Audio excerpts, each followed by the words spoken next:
Hello दोस्तों, स्वागत है आपका चैनल की एक नई वीडियो में। तो इस चैनल में हमने 2030 में जैसा भारत हो सकता है प्रेडिक्शन से कई बार जानने की कोशिश की है। कई वीडियोस में भारत को दूसरी कंट्रीज के साथ भी कंपेयर किया है, लेकिन आज तक कभी भी बांग्लादेश के साथ किसी भी चीज में कम्पीट नहीं किया। बांग्लादेश को एशिया में इस वक्त उभरती हुई एक इकोनॉमी के रूप में देखा जा रहा है। तो भविष्य क्या है भारत का बांग्लादेश के साथ? 2030 तक सिर्फ अर्थव्यवस्था यानी इकोनॉमी ही नहीं, लोग, डेवलपमेंट, ट्रांसपोर्टेशन, टेक्नोलॉजी, आखिर कितना बदलेगा बांग्लादेश और उसके मुकाबले भारत में? आज यही जानने की कोशिश करेंगे। हेलो दोस्तों, मेरा नाम है दीपक, आप देख रहे हैं इनक्रेडिबल फॉर यू। तो आइए शुरू करते हैं।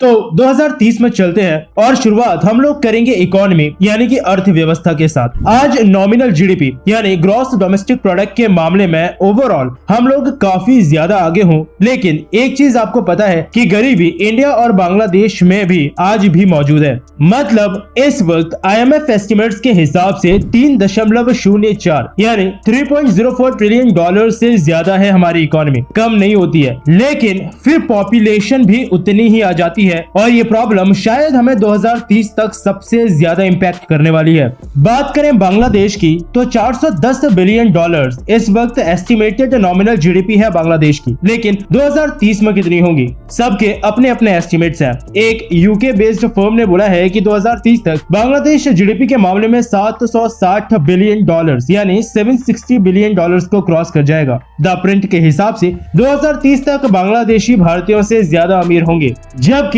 कुछ एक्सपर्ट्स 800 यानी 800 बिलियन डॉलर्स तक का दावा कर रहे हैं कि 800 बिलियन डॉलर्स अचीव हो जाएगा। लेकिन सबसे सेफ साइड क्या है? 600 से 750 बिलियन डॉलर्स, इसके बीच ही जीडीपी के रहने के सबसे ज्यादा चांसेस हैं। और एक्सपर्ट्स ने ये बोलना भी शुरू कर दिया है कि 2030 में हो सकता है पाकिस्तान बांग्लादेश से एड लेना शुरू कर दे। वैसे ये मैं नहीं बोल रहा हूँ, आबिद हसन है वर्ल्ड बैंक के फॉर्मर एडवाइजर जिन्होंने ये बात बोली थी। लेकिन भारत का क्या? पिछले साल कोरोना वायरस ने भारत की जीडीपी को भिगो भिगो के मारा था और अभी की मौजूदा सरकार ने ये बात बोली थी कि 2025 तक 5 ट्रिलियन डॉलर्स के नॉमिनल जीडीपी अचीव करनी थी। लेकिन क्या सच में पॉसिबल था? शायद बहुत मुश्किल था, लेकिन लेबर, कैपिटल, टेक्नोलॉजी, इन सब की ग्रोथ से 2030 तक ये अचीव करना लिटरली पॉसिबल है। अभी की एस्टिमेट्स ये बता रही है कि 2026 तक हम 4.6 ट्रिलियन डॉलर्स ही अचीव कर पाएंगे, तो 2030 तक शायद 6 ट्रिलियन डॉलर्स के नजदीक। लेकिन स्टिल ये एक एस्टिमेट है। क्यों? क्योंकि आपको ऐसे भी आर्टिकल मिल जाएंगे जो ये क्लेम करेंगे कि 10 ट्रिलियन डॉलर भी पार हो सकता है 2030 तक, जबकि ऐसे आर्टिकल्स भी हैं जो ये बोलेंगे कि 5 ट्रिलियन डॉलर्स करने में ही हमें 2031 या 32 तक का समय लग जाएगा। इसलिए सबसे सेफ साइड यही है कि 6 ट्रिलियन डॉलर्स आप उम्मीद कर सकते हो 2030 तक। लेकिन मेन चीज है इन सब ग्रोथ के अंदर एक व्यक्ति के पास चीजों का पहुंचना। मेरे कहने का मतलब है आपके लिए क्या ज्यादा इंपॉर्टेंट होगा? यही चीज ना कि आप एवरेज कितना कमा पा रहे हो, जो जरूरत की चीजें हैं उन्हें खरीद पा रहे हो या नहीं। और इसीलिए यहाँ पर मैंने पहले एक आर्टिकल को कोट किया था कि बांग्लादेशी 2030 में एवरेज भारतीयों से ज्यादा अमीर होंगे। मतलब एवरेज एक व्यक्ति की बात हो रही है, क्योंकि 2026 तक लगातार प्रेडिक्ट किया गया है कि पर कैपिटा जीडीपी के मामले में बांग्लादेश भारत से आगे रहेगा। पर कैपिटा का मतलब आसान सी भाषा में है कि एक साल में देश के एक व्यक्ति के पास कितना पैसा आ रहा है। और ये समझना कोई रॉकेट साइंस तो है नहीं कि अगर पर कैपिटा जीडीपी बांग्लादेश की ज्यादा होगी तो ये बोला जा सकता है कि एवरेज बांग्लादेशी एवरेज इंडियन से ज्यादा अमीर रहेगा। लेकिन इसका कारण क्या है? देखिए, कारण काफी सारे हैं, लेकिन एक को मैं कोट करता हूं और वो है पॉपुलेशन। वैसे आज जितनी भारत की पॉपुलेशन हो चुकी है, अगर ये इस वक्त कोई भी प्रॉब्लम क्रिएट नहीं भी कर रही होती ना, तब भी इस पॉपुलेशन को कंट्रोल करना जरूरी हो चुका है। इस साल अप्रैल तक इंडिया के पॉपुलेशन का एग्जैक्ट फिगर ये था जो आप अपनी स्क्रीन पर देख रहे हो, यानी कि लगभग 140 करोड़। और UN department of economics and social affairs के एस्टिमेट्स के मुताबिक 2030 तक 150 करोड़ को क्रॉस कर जाएंगे। यानी कि भले ही जीडीपी बढ़ेगी,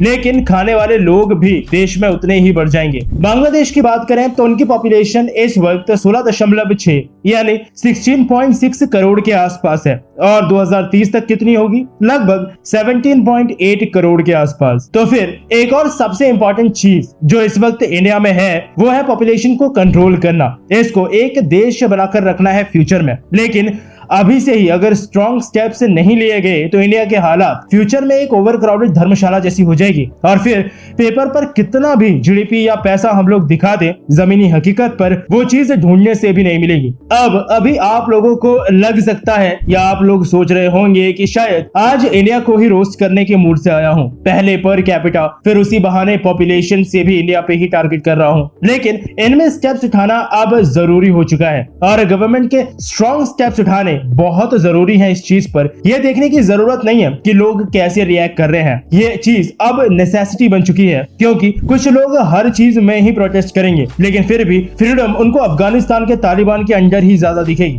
खैर, इस टॉपिक को यहीं छोड़ देते हैं, नहीं तो भावनाओं में बहकर हम वीडियो को पॉलिटिक्स की तरफ मोड़ देंगे। लेकिन एक चीज जरूर है जिसपे मैं कह सकता हूं कि 2030 तक बांग्लादेश तो क्या शायद चाइना अमेरिका से भी हम लोग थोड़ा सा आगे ही होंगे और वो है डिजिटलाइजेशन। आज अगर आप धनिया खरीदने भी मार्केट में जा रहे हो तो शायद उस 5-10 रुपए का पेमेंट भी सब्जी वाले को उसके QR कोड को स्कैन कर उसे कर देते हो और ये चीज मैक्सिमम इंडियंस आज के समय में करते हैं। डिजिटल पेमेंट के मामले में चीन, अमेरिका, साउथ कोरिया सबको पीछे छोड़ चुके हैं हम और 2030 तक 700 बिलियन डॉलर्स तक की बिजनेस अपॉर्चुनिटीज इंडिया में डिजिटलाइजेशन की वजह से और बढ़ने वाली हैं। पिछले कुछ सालों में इंडिया में डिजिटल क्रांति देखने लायक रही है। अब आपकी मर्जी है, जिसको चाहो उसका क्रेडिट दे दो, लेकिन इस डिजिटल क्रांति ने इंडिया के गांव-गांव के इलाकों तक इंटरनेट को पहुंचाया है, लोगों को इससे फेमिलियर बनाया है। लेकिन फिर भी इंडिया की एक बड़ी पॉपुलेशन आज भी ऐसी है जिसने आज तक इंटरनेट यूज नहीं किया और हर रोज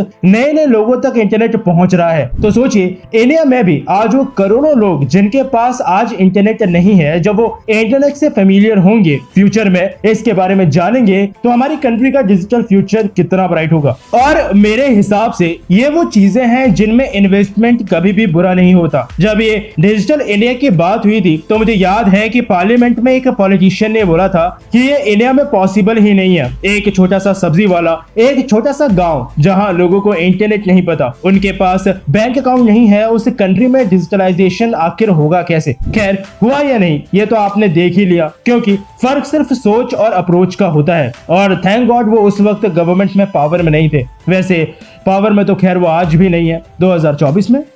छोड़ो, हम फिर पॉलिटिक्स में जा रहे हैं। और एक आखिरी चीज जिस पे हम लोग बात करेंगे, जैसा मैंने शुरुआत में कहा था, डेवलपमेंट, इकोनॉमी, टेक्नोलॉजी, पॉपुलेशन, सब पे बात कर ली है, रह गया है ट्रांसपोर्टेशन। तो एक चीज 2030 तक दोनों देशों में हो सकती है, वो है बुलेट ट्रेन। इंडिया में तो डेफिनेटली हो ही जाएगी, लेकिन बांग्लादेश में भी ढाका चिटगांव का हाई स्पीड रेलवे प्रोजेक्ट चल रहा है। इंडिया के पहले कॉरिडोर से आधा है ये वैसे डिस्टेंस के मामले में, लेकिन बांग्लादेश के एरिया के हिसाब से काफी अच्छा प्रोजेक्ट है। अगर मेट्रो ट्रेन की बात करें तो बांग्लादेश के अंदर उनकी पहली मेट्रो चलनी काफी नजदीक है ढाका में। ढाका मेट्रो लगभग इस वक्त तक बनकर तैयार हो चुकी है और उसी तरह से इंडिया में भी काफी सारी सिटीज में मेट्रो का काम चल रहा है और फ्यूचर में जरूरत के हिसाब से बांग्लादेश के अंदर और ज्यादा मेट्रो ट्रेन के प्रोजेक्ट्स देखने को मिल सकते हैं। बात करें रोड्स या हाईवेज के प्रोजेक्ट की तो काफी सारे ऑनगोइंग हैं बांग्लादेश में और इंडिया में भी, और साथ ही काफी सारे प्रपोज्ड भी हैं, लेकिन प्रोजेक्ट की संख्या इंडिया में ज्यादा है, जो नॉर्मल सी बात है क्योंकि इंडिया बड़ा है।